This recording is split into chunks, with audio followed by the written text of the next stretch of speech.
and I was like, oh, all of a sudden now they want It's to talk. okay. Yeah, so now we're going live, and you mentioned WBZ, and you are literally the first person I've ever interviewed from WBZ. This is very exciting, and you are a very serious journalist. I mean, I just wanted to, you have such an incredible history, but what do you do at WBZ and WTTW? Well, for WBEZ, I've been at BEZ now almost, just really less than a week away from 17 years at WBEZ. So pretty much right now I'm a general assignment reporter. Pretty much I tackle anything that they need me to do. Sorry, I'm changing my light. I know it looks different. It's okay. That looks so pale, but it's not working. Okay. I'm trying, it's pretty much general assignment. It could be anything from the Chicagoland area, Northwest Indiana.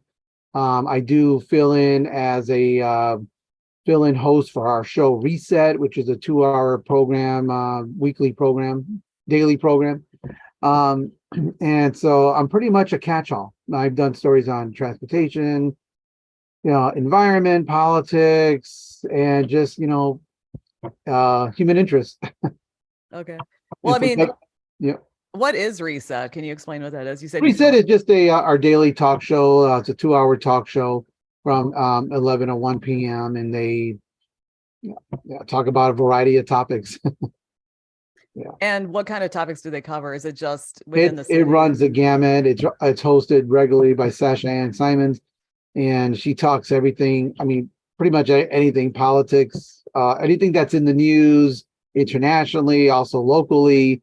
So yeah, it's a pretty good show. Takes a lot of planning, coordination there, and they do a lot of great work. Now, what's incredible, speaking of great work, is WBZ is the gold standard. You guys win tons of awards. You have lots of time to do stories. You have like millions of dollars. Not you, but the company does, it seems. And it seems like it just seems like they give you a lot of room. Is that impression correct? Or you mean like a lot of like airtime, like for stories? And time to develop stories. We're given, it depends what it is. A lot of my stories tend to be spots, unfortunately. A minute, almost like WBBM. But there are times where you do a feature, it can go anywhere from 3 to 4 minutes, 6 minutes, 8 minutes. And then you have your sort of like your mini docs. And we have Curious City, which also, I think those go about a good 14, maybe 13, 14 minutes. So yeah, you have time to tell a story, but you gotta, no matter whether it's a minute or 5 minutes, you got to use that time wisely because you're not going to use everything that you have. And there are a lot of times when you have to decide what comes out of a story. I mean, it has to fill a certain news hole. It can't go over that. So while it does seem it gives you a lot more time to tell a story, you still got to use that time wisely. Well, can you tell me how because in commercial radio, you only have like 40 seconds to create a story, and you can have like 10 minutes of interviews to cut down. But how do you do your stories with the 5 minutes or the few minutes that you have? Well, I mean, a lot of my stories are a minute, actually 45 seconds to 50 seconds. So I'm very familiar with, how commercial radio does it, but you go out, you do your interviews, and you pull your tape, meaning quotes that you're going to use, ambi sound, and you try to build a story. You really only have time for, like, if it's a minute story, you only got time for one idea. And you, for a minute story, you almost have to kind of, there's just almost like an understanding with the listener that maybe they know a little bit about what you're reporting on. So, and you still have to have it balanced too. You still have to get the other side, even for a minute. You got to, like, at least place a call and put a line in the story that so-and-so, the mayor's office said this, or the Department of Transportation said that, and still try to fit it in. But even with longer stories, you've got to, if you talk to a few people, you got to decide which is the best voice, maybe what voice moves the story along. I teach journalism also, so I'm always telling my students that it's almost like you are writing a story, but think of it as characters. Who's your star of the show? Who's the main characters? Who are the supporting voices? You still got to have that nut graph, and whatever the allotted time slot is, you've got to make sure you're using that time. You're trying to be smart with that. Okay, well, let's say that you're interviewing somebody, and so I know, for instance, in TV, which I've never worked in, but I've learned this, is that they have somebody keeping track of like times, like, oh, at 0:20, this person said this, let's pull this, and then they make these little time cut or time notes. And when you're out there talking to people just with audio, do you do a similar thing, or do you put it in the back of your head, or how do you do that? What's notable to take the notable audio? Well, it's a little bit different. It's everything from, I mean, really, if you're recording somebody out in the field, and we're talking about for radio now, and if you're lucky enough where you can take some notes down, you kind of look at your digital recorder and see what time somebody said something. You may want to pull that, especially if you're on deadline. So when you go back to, and I say tape, it's actually a digital recorder. So it's digital tape, not the old-fashioned tape that people used to use, but you still use the term tape. And you're in your mind, you're thinking what you might use. The problem with that, you still have to be listening. You still want to be paying attention in case you have any follow-up questions. So it's, you got to be careful. And so then when you go back, you're still going back and pulling tape and listening to what you just said, because oftentimes you may forget, and deciding which of the cut of tape you think you may want to use in the story. And sometimes when you're going through the editing process with the editor, we all have to do edits with an editor. I know it's a little bit different at BBM. I think the reporters kind of decide what they're going to put on the air, and they do that. BEZ is a lot different. Doesn't matter if you have 1 week's experience of 20 years, every reporter who's going to go on the air and write a story, you have to go through an edit for time and content, because what you're hearing may be different than what the listener may hear. So, and sometimes the editors will have a call into like, well, do you have another cut of tape that doesn't kind of work, or, maybe it's a little different. Let's hear something else. So it's really just, you're really just trying to decide how you're using that tape, and it's a little different. And in TV, I'm a guest host for Chicago Tonight, Latino Voices on Channel 11, PBS Chicago, WTTW. And there it's a little bit different because we have producers kind of like doing pre-interviews, almost deciding what you're going to ask. But you could do follow-up questioning too, and that you have a sort of allotted time slot as to, how much time you have for each interview. So it really is, what you're going to ask and how you're going to ask it, and the length of the interview is really different depending on your mission.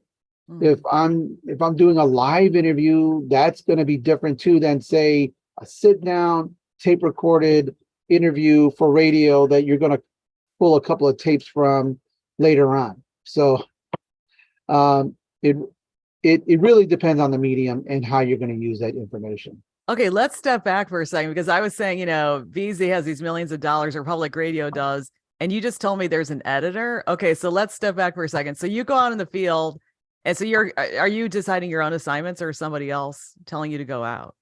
No, it's a collaboration. I pitch stories like anybody else, and sometimes it's a story that I pitch that I'm allowed to do, and then sometimes it's something they want me to do. So it all depends. Okay, then you go out to get the story, and then you capture this audio and nat sound. I love nat sound and ambient sound, love it. And then you come back, and then you have an editor waiting for you, and you guys work together to edit it. Absolutely, that's how it's done. That's how it's done in NPR. Everything. Everybody has an editor. It's not just what I'm deciding what's going to go in the story, and that's it. It doesn't work that way. Yeah, you have an editor who's there right with you, and not only that, helping to fact check certain things, some things that the spelling of something, pronunciation of somebody's name. saying certain things. I mean, there's, they have their role, and it's a very important role. Now, it might be different for commercial radio because they're always having to get something on the air. There's really not time to do that. Maybe not even enough editors. And when I say come back, I mean, if you have time to go back to the studio, sometimes you gotta, of course, file stories from the field. So you're out working the field, doing your stories there. So, but if you're lucky enough to be able to go back to the studio or home or wherever you're gonna edit your story from, yeah, then you have time to pull it, and you have to do an edit with the editor. So for a story that's less than a minute, how long does that process take? You know what? It really all depends what the story is. I mean, because nobody really is seeing how the audio is being collected. It could be, it could be a quick phone interview with somebody, 10 minutes, and then you still got to pull that tape. Or, if you've got to go to a press conference, you got to factor in travel.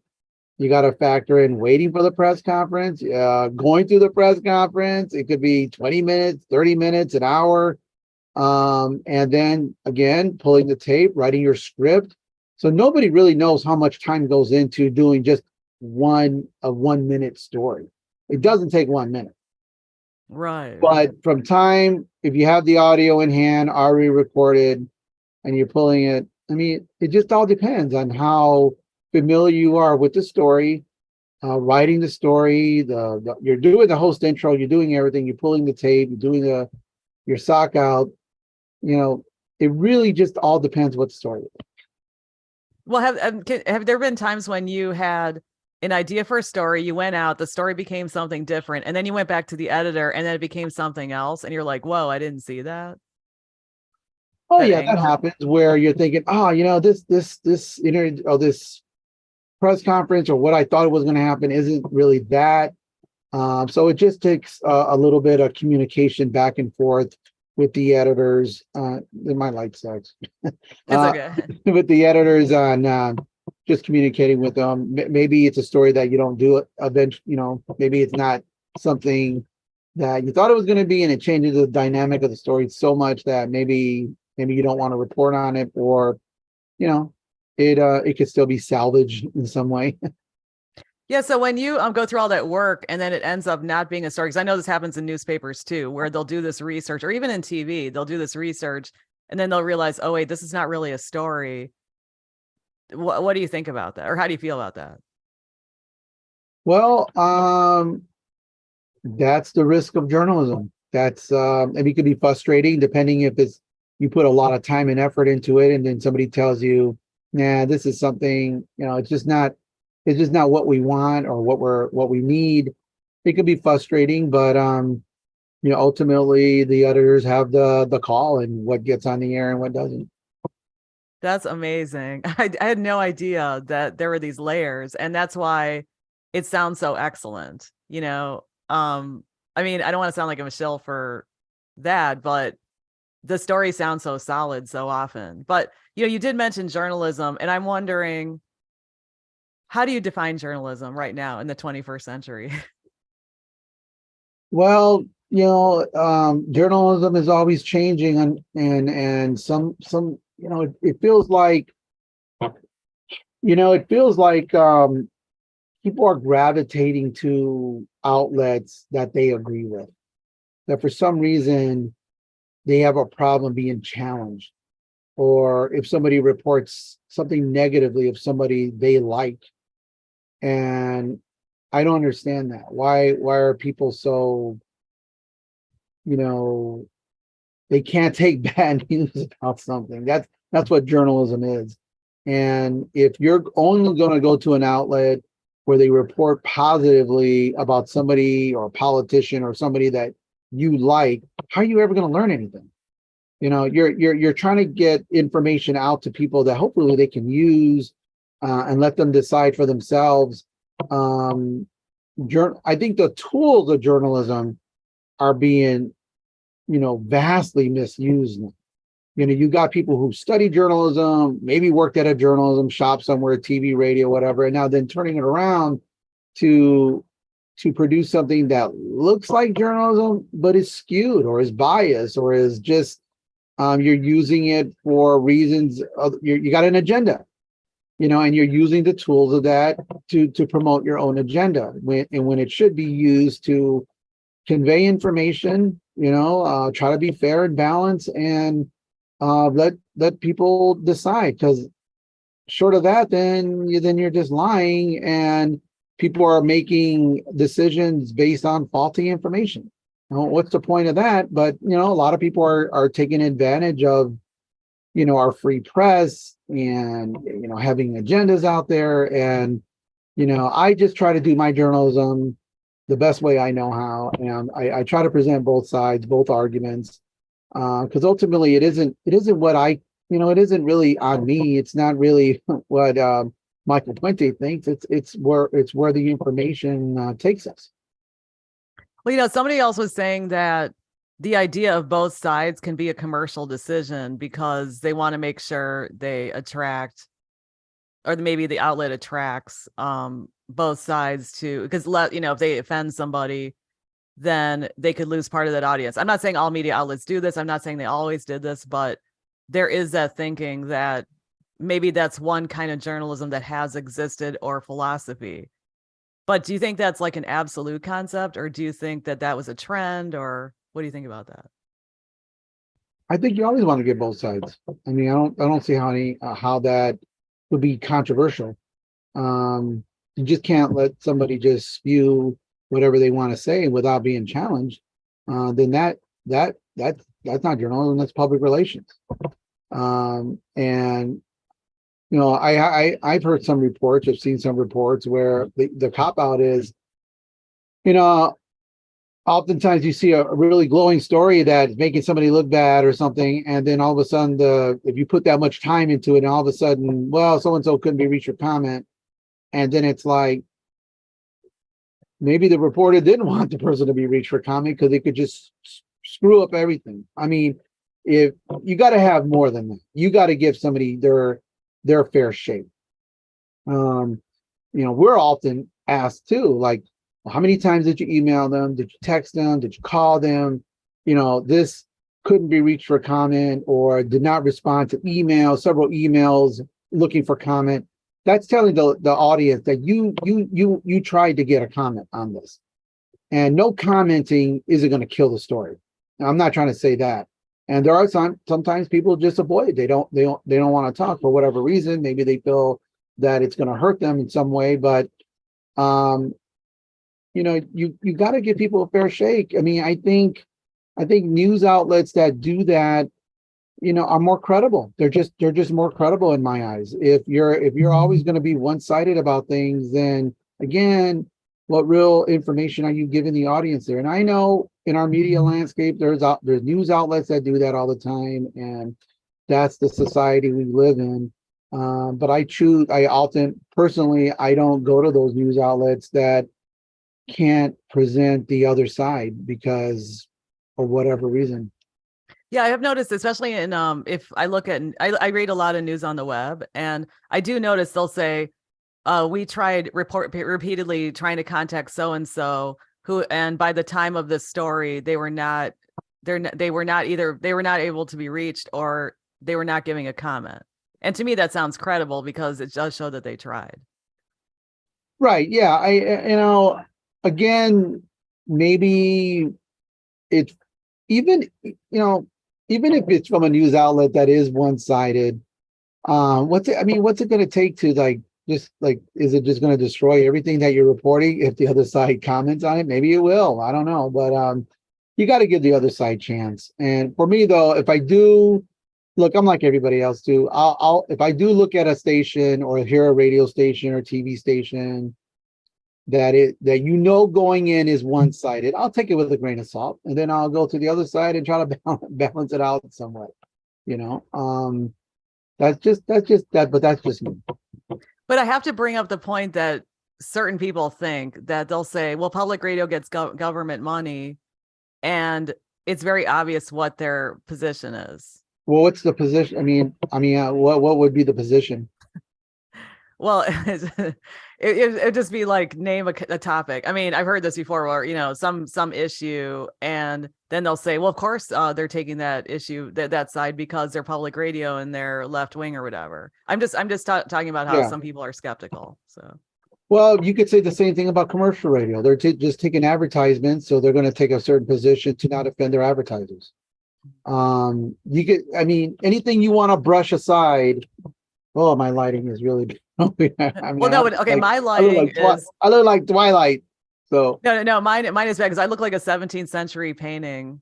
All my videos look like this. So people are gonna watch this video and be like, Mike, get better lighting. No, it's fine. So, I think first of all, the money that comes to public radio is very, very little from the government.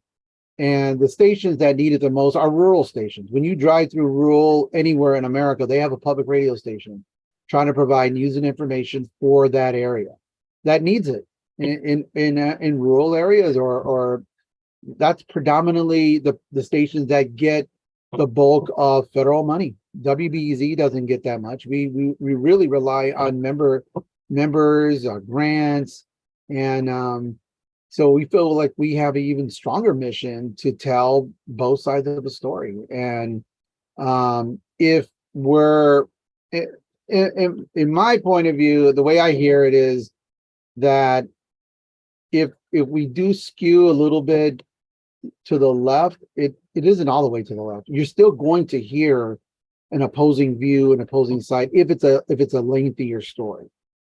But and if you don't, well, then it's on us, and you can contact the station and complain. But from my experience, you will get that other side. If you listen to the NPR newscast in the morning, during morning edition, or All Things Considered, they're giving you the other side.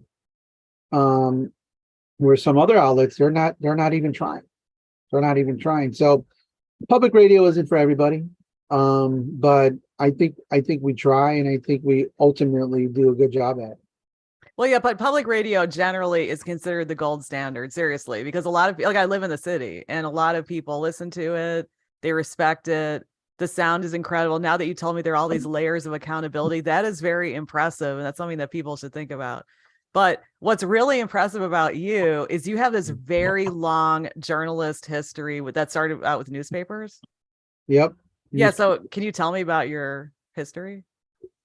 Oh man. So my first paid journalism job as a cub reporter was with a paper called the Southtown Economist in the South Suburbs. And it's now called the Daily Southtown. I wasn't there very long, maybe not even 6 months, but I was working out of their bureau in Lansing, Illinois, covering the South Suburbs, Cal City, Lansing, Dalton. Then I moved over to the Times of Northwest Indiana, which at the time had an Illinois edition. I'm not really sure if they have it now, but back then they did. Their office was in Calumet City. My editor was Rick Del Corobo, the late Rick Del Corobo. People are listening to this. Yeah, I know Rick. So again, I was covering a lot of the South Suburbs. And that lasted for a couple of years. Then I moved on to the Post Tribune of Northwest Indiana, or at the end called the Gary Post Tribune. We were based in Gary, and I stayed there for about 11 years. And then covering Northwest Indiana, Porter, Lake Porter, Porter County, Gary, some of the areas there. Then for 2 years, I was at the Daily Herald in the Northwest Suburbs, covering an area vastly different than Northwest Indiana, just in culture and economics, and just way different. But in that time, even when I was with the Post Tribune, I did so much work, public corruption, politics. There was a lot of things happening in our area that WBEZ would call me a lot to be on air to talk to them about the investigations, some of the corruption that was going on. So I would find myself on WBEZ a lot, especially on their show 848. And it was great, And then I went to the Daily Herald, and they still used me. So then I found out that they were opening a Northwest Indiana bureau, their first bureau. And they asked me if I would consider manning that. And I did, and that 17 years later, I'm still here. That's amazing. And I was gonna say, you talked about the south suburbs, and then you talked about the Herald, and you talked about the difference. Can you explain the difference of the It's area? just a different kind of. It's different areas. One side, the south suburbs are can be, there's a lot of economic development now, but it could be a little bit rougher, a little bit tougher. Then you go to the northwest burbs where you're covering, Arlington Heights and just areas that are a little bit more affluent, and some of their issues tend to be a little bit different. I'm not saying they don't have issues, but culturally, it's just different, just a different feel. Less diversity, maybe more diversity now in the northwest suburbs, but back then, when I was covering Palatine, Arlington Heights, Rolling Meadows, a lot less diversity, and certainly a lot less diversity than you would find in Harvey and Riverdale, and some of those more roughneck areas that I was accustomed to, and definitely different in terms of culture in Northwest Indiana. So, but it was a learning experience, and I met some lifelong friends, good friends. One of my best friends still works at the Daily Herald. So you learn a little things from everybody, for no matter what stop wherever you go in your journalism journey. Yeah, that's why you're impressive, because you keep, you stay humble, but because you have so much experience and you're open to different things. How is Northwest Indiana different? Northwest Indiana is almost like sort of a miniature all of Indiana, because you have the industry and urban areas to the north and the farmland to the south. You got suburban areas. You've got areas that it's you have still industry going on in Northwest Indiana. People think the steel mills are dead in Northwest Indiana. They're not. They still employ a lot of people, a lot less than they did in the 60s and 70s. The communities that they're still in, those communities still depend on those property taxes. But it is changing, because you are getting a lot more. Sorry about that. A lot more folks from Chicago and the suburbs coming to Northwest Indiana because of taxes, lower cost of living, and so. But growing up here and covering stuff here, especially in a city like Gary, although it's much smaller than Chicago, it felt like a big city, because you had your urban problems, everything from economic development issues, crime issues. So it felt like you were working in a much larger market. Yeah, and I've been through Gary. I've never stayed there, but I don't get the impression it's the most vibrant place around. I know there are like certain fancy areas like Miller Beach. Gary's had a long history. Gary used to be the epicenter of Northwest Indiana. Broadway used to be like Michigan Avenue, high price shops. People would dress up to go to downtown Gary and shop, with just a lot of economic downsizing. People moving out to the more suburban areas. It has its problems. But yeah, right. The beach area, Miller Beach is kind of a up and coming, vibrant area. But it still has its challenges. There's no doubt. Well, what's it like to see the changes in that area? You said you were from that area? Yeah, I grew up in East Chicago, Indiana. I think it's interesting, because to maybe people who are unfamiliar with the area, you might drive past it and say, "Well, there's no, what's going on over here." But to me, who I'm familiar with it, I do see some of the changes, both positive and negative, depending on which area of the city you're from or are in, and you see those pockets of development, even outside of Northwest Indiana, say the southeast side of Chicago. They're starting to get more development. I even said the other day I was over there. There's a sushi shop on 106th Street on the southeast side. I'm like, sushi on the southeast side. So it kind of surprised me. They're getting more development there. So I noticed the pockets of improvement that maybe others may not see. Mm-hmm. Yeah, it's like that here in the city of Chicago too. If you've lived here long enough, you can see the changes. But from the outside, Mm, people think it's just like some one big war zone or something. mm. But okay, so I was gonna ask you, you mentioned I'm taking notes. You mentioned, covering corruption and so forth. And did that affect your attitude after all? Some people get sort of cynical or negative. No, I think even now with the downsizing of local newspapers, because no matter how big a station like WBEZ gets or WBBM or whatever, and the TV stations, it will never be able to cover or want to cover some of there's so many layers of government, both in Indiana and Illinois. You got township government, you got in Illinois, you've got in the northwest suburbs, you got a board called the Mosquito Abatement Board. Those are all important. They may not be sexy, they may not be exciting, but that's where a lot of your taxpayer dollars are going, and they're spending that. And I don't know if there's any one news outlet that has the resources to want to cover those little unsexy meetings that can have an impact on your life. And I worry about that with the downsizing of newspapers.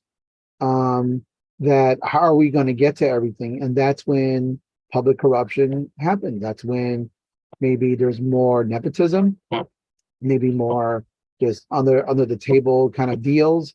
And the media needs to be the watchdog, out there. And I worry about that a lot. What was it like when you were getting into journalism?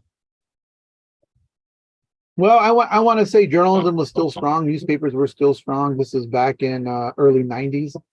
I do know the Times of Northwest Indiana and the Post both had staffs of at least, of at least 50 reporters, and then another army of freelance reporters or correspondents. That's what I was for about 3 years before joining staff. And I know the Chicago Tribune, the Sun-Times, they also had their large staffs. I mean, you've seen it when you come downtown Chicago, the Chicago Tribune building and the Sun-Times, you don't have that anymore. And things have downsized to where you do pick up the newspapers, it's so thin now. Everything's digital and there's not that kind of advertising revenue as they used to have. So it's you're hoping that there is a bright future out there for newspapers. I know the Sun-Times now they're part of the Chicago public media family. So it's cool to have them there and to sustain, print digital journalism. And when you were getting into, well, what do you think about the digital development? Well, I think it's you I think that's how a lot of people are getting their news. There are some still holdouts who still like to get the newspaper. It's a different feel with the newspaper. I gotta say, for me, at my age right now, it's a little bit hard to read the print. So at least it's on your phone or your computer. You can make it a little bit bigger and you have more interactive graphics and links. For the newspaper, it's a little different. You still get the ink on your hands in some places. And it sometimes it can't feel like old news.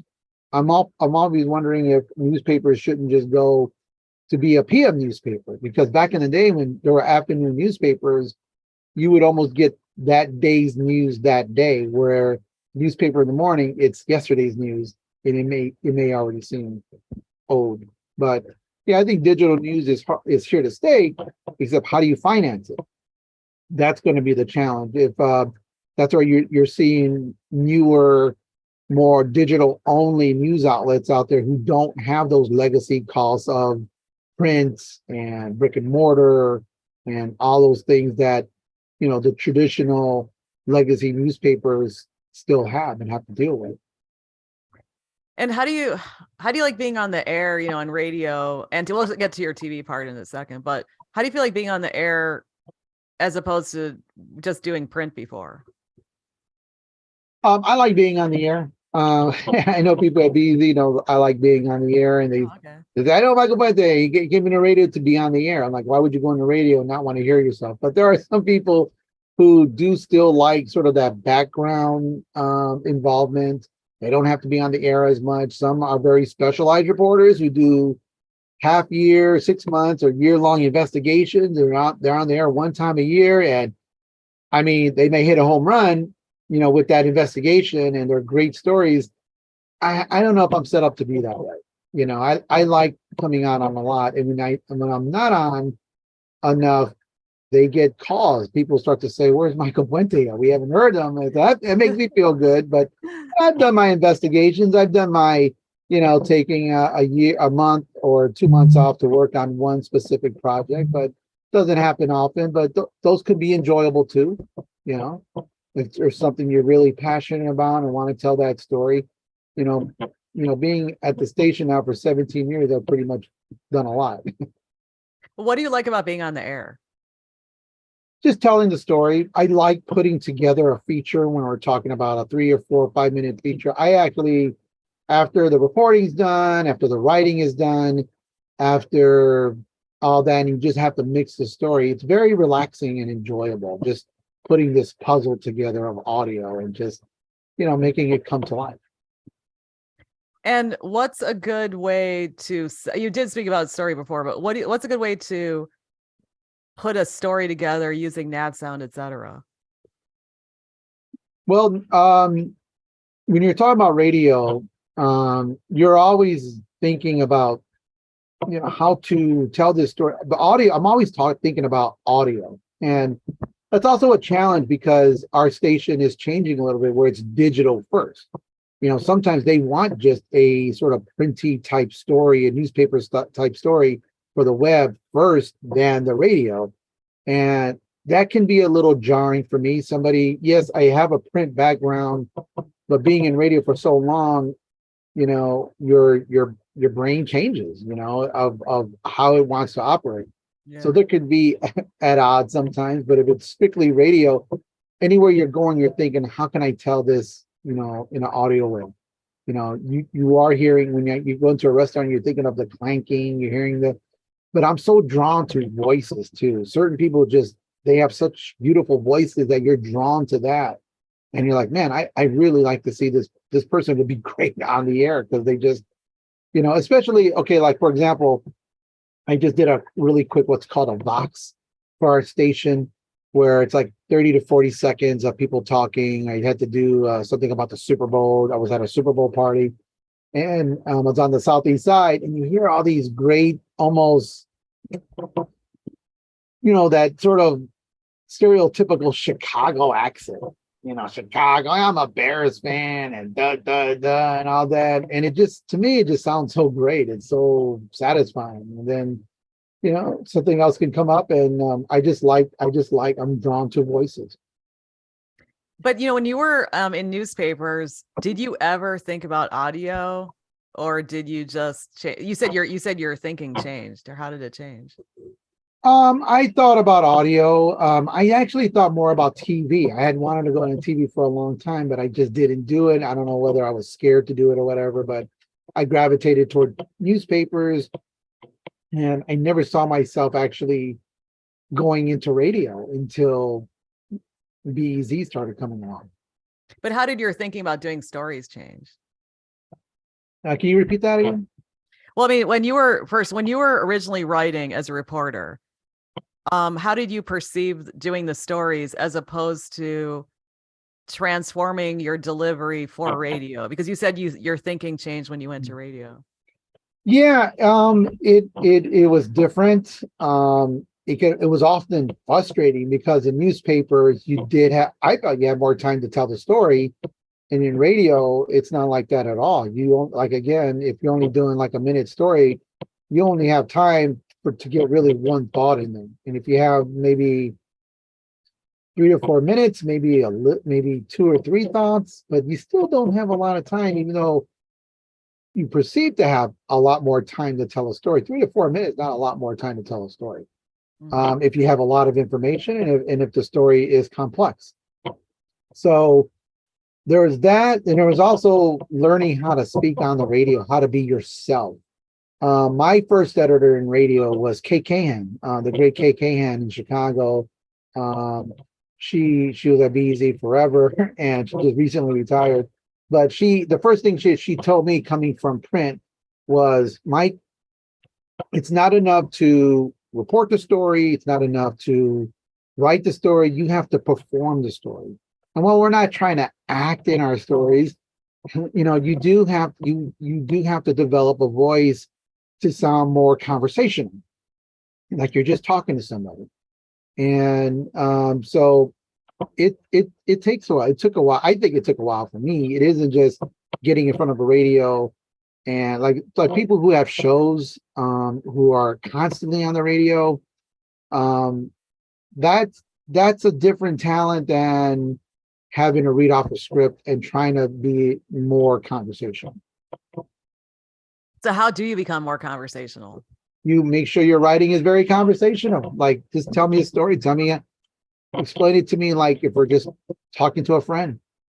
When I'm telling my journalism students, just read it back to somebody. Let them hear it. Does it sound sensible?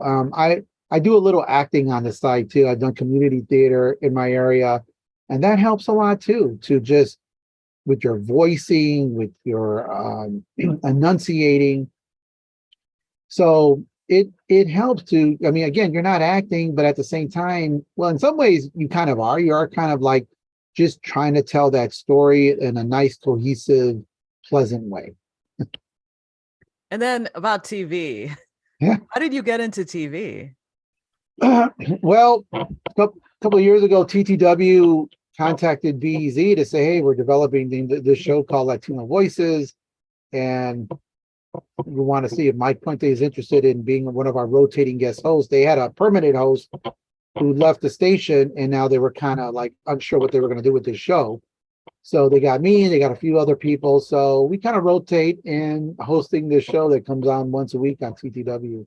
And it's been fun. It's been a learning transition experience. But I kind of, when I host Latino Voices, I've already called it my Cinderella days, because when I go to TTW, they put on all the makeup and you feel like Jimmy Kimmel or Fallon. You're coming on the show. It's a different experience, but it's a lot of fun. Yeah. So how's it fun? I mean, there's also radio fun, which you probably understand. And then what's TV fun? TV fun is just, you're on the set. It's exciting. You got people coming into you. You got the line producer. You got everybody there trying to make you look good for this production. You got people fidgeting with your clothes and the whole I mean, Amy, who does my makeup, it's the whole shebang. And it's just all designed to make you feel comfortable. But it is a different approach because, there are certain cameras you got to look at a certain time, certain questions. I was having sort of technical problems on the last time I was on there. I couldn't hear one of my guests through my earpiece. So that caused some issues, but you just got to work through it. And, even though it's taped, oftentimes it's taped to live to tape, where you're taping as if it's live and you can't really mess up. And if you mess up, you just keep going. It's almost like live radio. So it's using a different set of muscle memory that you wouldn't necessarily use in radio or even print. Well, see, I think, I've seen radio people go to TV, and I think what makes them good and ready to do it is because in radio, you have to be ready in case things go down, because often there are tech issues and so forth. And that's probably why you do well in it. But well, I tell people like when I guest host Reset on WBEZ, and I tell some of my colleagues there, radio is much harder than TV, way harder, especially on a show like that, because even though they do provide you with notes and some of it is scripted, that what you're asking a guest, the producers are helping you, the segments can be so long that you do have to do some of your own homework on that, in case, the segment or the segment with your guest that you're having on air, either by phone or in person, it could fall through, because if they answer something like right off the bat and that was your seventh question, you got to be nimble enough to be able to switch that around. TV too, but the segments are so much shorter. It's maybe 7 to 8 minutes. You can get through it. And you still have to do your homework. It just feels, for me as a radio person, radio is just much more involved, that you really gotta mind your P's and Q's. And I'm not trying to besmirch TV at all. So Mhm. people might see this. I've seen Michael Puente on Latino Voices. He didn't look prepared to me, so maybe he needs to do more prep work. So, but they both stations, especially WTTW, they have producers there that really make you shine. Erica Gunderson, the one I work with the most, she's just a fabulous journalist, and I view them as journalists. They're just not on. They're not always visible. They're behind the scenes. And same thing with WBEZ, Reset. They have producers there that they are reporters. We call them producers. You just may not hear them, but they do all the legwork as a normal reporter would. That's really impressive, and I had no idea because I've never worked in public radio. But yeah, I was gonna say with radio, what's very impressive is anybody who does talk content, whether it's public radio or commercial, they are way more prepared than what you hear on the air in case things go a different direction. I think it takes a lot of skill, and that's really great. They give you all the support. But okay, Latino Voices, what kinds of stories do you cover? We do a lot of stories, obviously, about Latinos, different segments, different newsmakers who are Latino. And it's not always exclusively Latino. We've had African Americans on there, white Americans, European Americans, and it just has more of a Latin flavor. Yeah. And I think they just wanted a vehicle to kind of put those voices that maybe wouldn't make their regular program, or a lot of those segments actually end up in the regular Chicago Tonight show. But I think they just wanted more of a show to just kind of highlight those voices and stories. And do you speak Spanish? I speak a little Spanish. I don't have to use too much Spanish on the show. I can roll my R's, and I do my best. Well, do you use Spanish in your reporting? I have to. I mean, if you are out in certain areas of the city, yeah, you have to use whatever Spanish you need to do interviews, talk to people, get them answer certain questions. So you use whatever you can. And were you like that when you did that? When you did newspapers, did you also have to use Spanish? I think you have to use Spanish anywhere you go.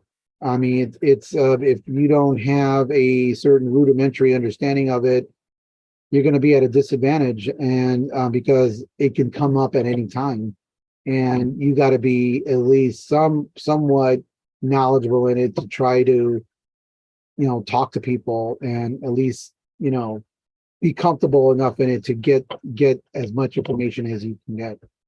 Yeah, because there are parts of I teach on the South Side. There are parts of the South Side where you walk into a store and they literally speak Spanish first to you. It doesn't matter what you look like. And then if you don't really speak it well, they'll switch, but it's really cool. But anyway, earlier you talked about getting calls. Does anybody ever call either TTW or BZ and say, hey, what that story you didn't tell both sides, or you didn't tell the other aspect of the story?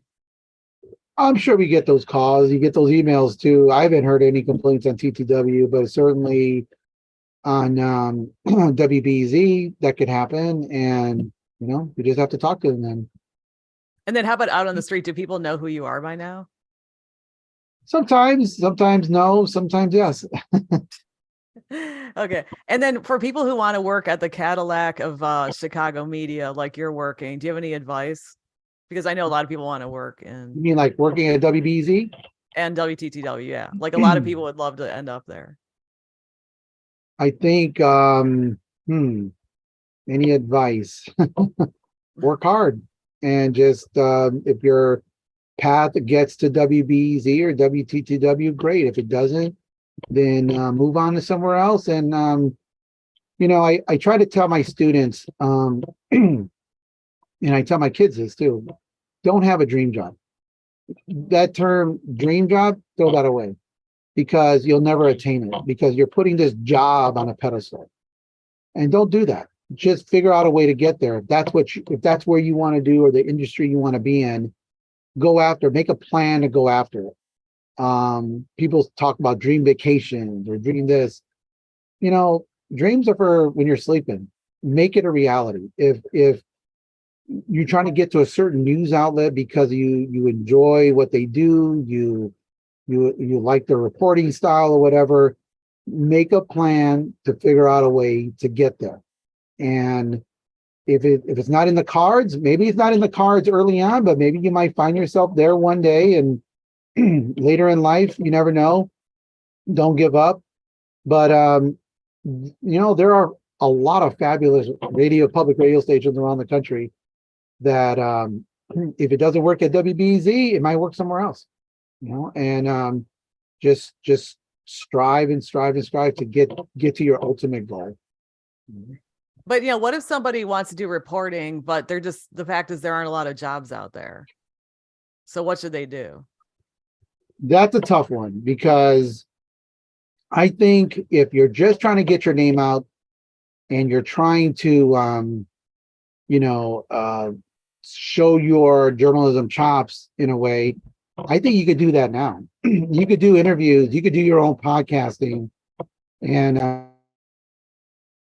sorry about that. I have to cut my audio off a little bit because I clear my throat. But there's podcasting. You could do a blog. You could do things on Facebook Live. You could do things on TikTok now. You can now, look, I mean, it may not be a job where you get money, but if you're trying to get your name out there, if you're trying to show the world that you can do this, you can start your own YouTube channel. You can hone your interview skills. You can do that right now. You don't have to wait for WBEZ or TTW to call you and hire on. Maybe they'll notice you and say, hey, man, this is something we want. I think right now, people are discovering how can you tell a story on TikTok. I haven't mastered it yet. I don't know if I'll ever will, but it's definitely, I mean, it's a new medium out there.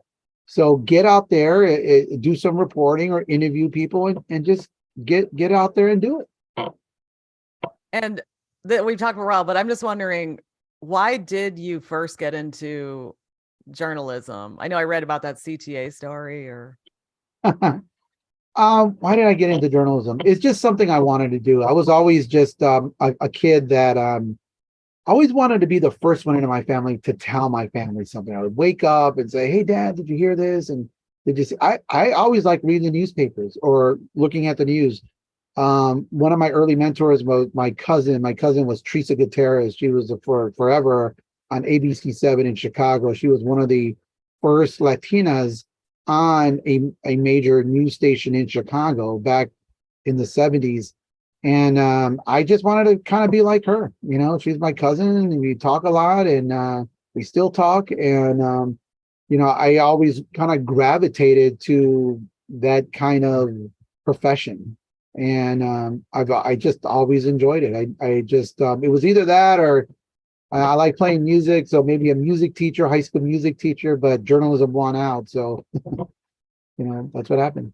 But when you set out to do it, did you think that you're going to be able to make a living from it? I think you take it day by day. I mean, when you started off in newspapers, that's exactly what I wanted to do. I wanted to see my name in print. I started feeling good about myself, and it just, kept progressing. And a lot of times, though, I do consider myself a survivor. Just people say, well, you've been a journalist for a long time, but there's been a lot of downsizing, and maybe I got out of newspapers at just the right time. And we've had downsizing in the past of different, industry. But I'm happy to be working at a radio station now that's very healthy, at least right now. Things can change, and you got to kind of roll with the punches and have a plan B.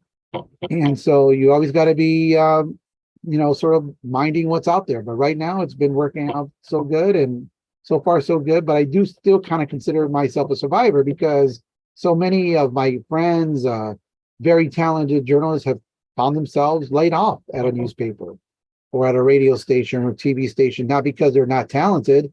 It's just how the industry is changing. And so far, I've been fortunate to not have to go through that, and still doing, hopefully, quality work. And did you think when you were a kid, did you think you were going to be using your Spanish in your career? Yes and no, but as life has gone on, it's imperative that you learn it, you understand it, and because ultimately you're going to have to use it. So what's a good way to learn Spanish? I think the good way to learn Spanish is just use it. Go to places that you're forced to use it and just use it every day. Because if you don't use it, you'll lose it. But it is possible to learn it and maintain it. Okay. Well, thank you for being the first WBZ guest, and I'm going to stop recording right now. And Thank you. yeah, and I'm going to stop the stream, but yeah, I really appreciate it. Hold on a second. And